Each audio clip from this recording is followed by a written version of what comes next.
Well, I've got my project Spec Corvette back from the cage builder. I took it to Spec Racing in Southern California. I've actually had it back for a while now. I've just been too busy to really touch it or do anything. But just want to take a second to document this cage. It's actually a really good design, best design I've seen yet. So a couple things that I wanted to highlight, and I'll compare it to my other car so you can kind of see the difference. So one is the way that the bar tucks up into the A pillar here. It just gives you an abundance of room to try to get into the car.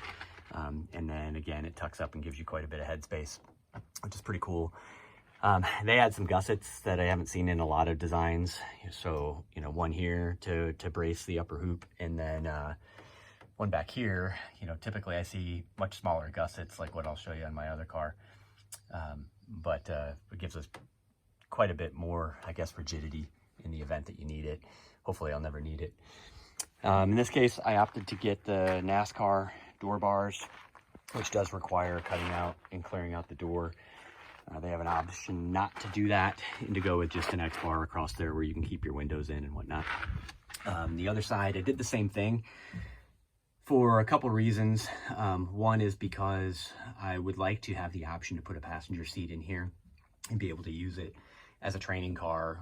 If my kids decide they want to get on the track, or my wife wants to get on the track. I also did it just because I've seen some side impacts from time to time that get into that frame rail, and I was just kind of hoping maybe that would protect it just a little bit, help to diffuse some of the load, and maybe not bend the frame rail if there's ever a side impact over there. So I've got that on both sides. Oh, these have a tendency to run a little light. So the minimum weight in the series is 3,200 pounds. I needed to add about 60 pounds of ballast anyway. So, and I'm a little bit light on that side of the car, so no problem adding it. Anyway, other things that I thought were really cool about this design are, if you look at this knee bar down here, so maybe I can get it from the side. The knee bar is tucked up under the dash and pretty far away. So when you get in the car, you don't hit your knees on it. In my other car, you do. So I'll show you what that looks like.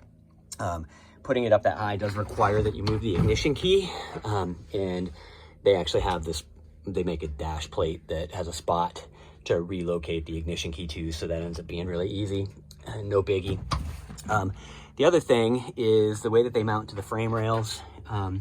This boxing, the way they do it, is really good. Not too dissimilar from the way that it is on my car, but a little bit the way that it angles out. But in the back, it's massively different.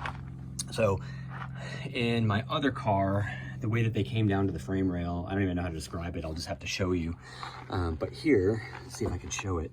This is the frame rail, and you can see they're actually welded right to the top of the frame rail. So all that force is going to come down into the strongest part of the car. It should produce a much better result. Most of the cages I've seen don't actually do that.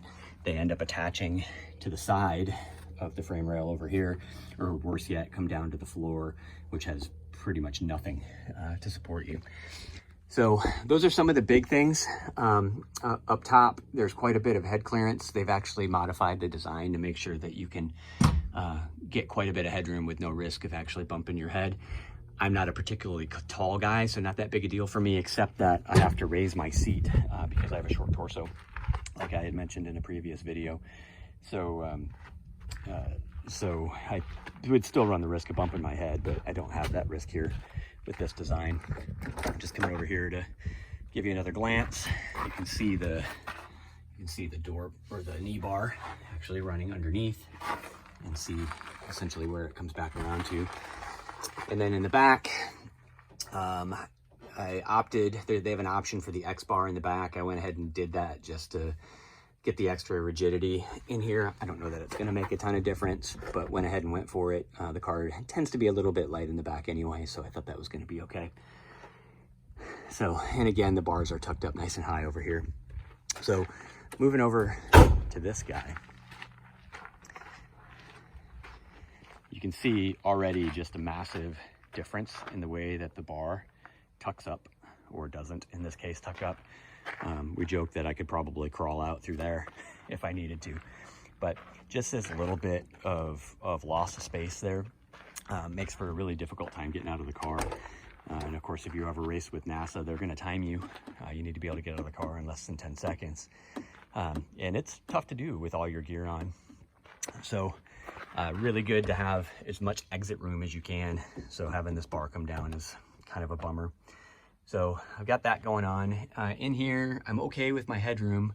Of course, this bar up here is running a little bit too far back. It'd be nice if it were tucked up a little bit closer to the front of the windshield, or the back of the windshield.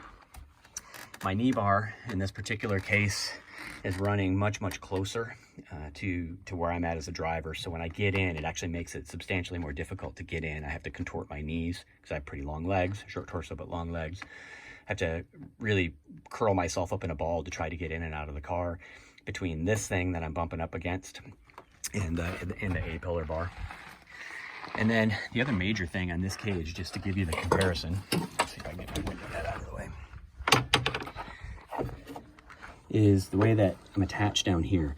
So in the other car, you can see they basically cut this out and they've attached right to the top of the frame rail, which is over here.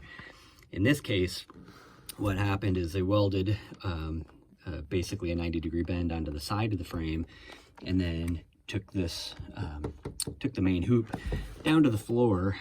Basically, this thing is like it's a plate with a 90-degree bend that comes out to the floor, and then they welded it into this sheet metal here, but that's not particularly strong.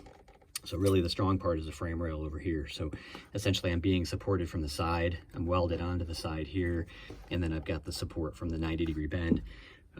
But as you can imagine, the forces in a rollover or something like that, that might hold, but I don't really know. So I like the Spec design a lot better. So anyway, that's what I'm coming from. That's what you typically see in a cage for a C5. So if you get a chance to check out the Spec Racing cages, I think you'll be sufficiently impressed. They've got a kit too that you can actually order out and have installed by a fabricator, but much better design, so I'm stoked on it. Next step for me here is going to be to paint the cage so I can protect it from getting rusted, and then I'll keep chipping away at this build.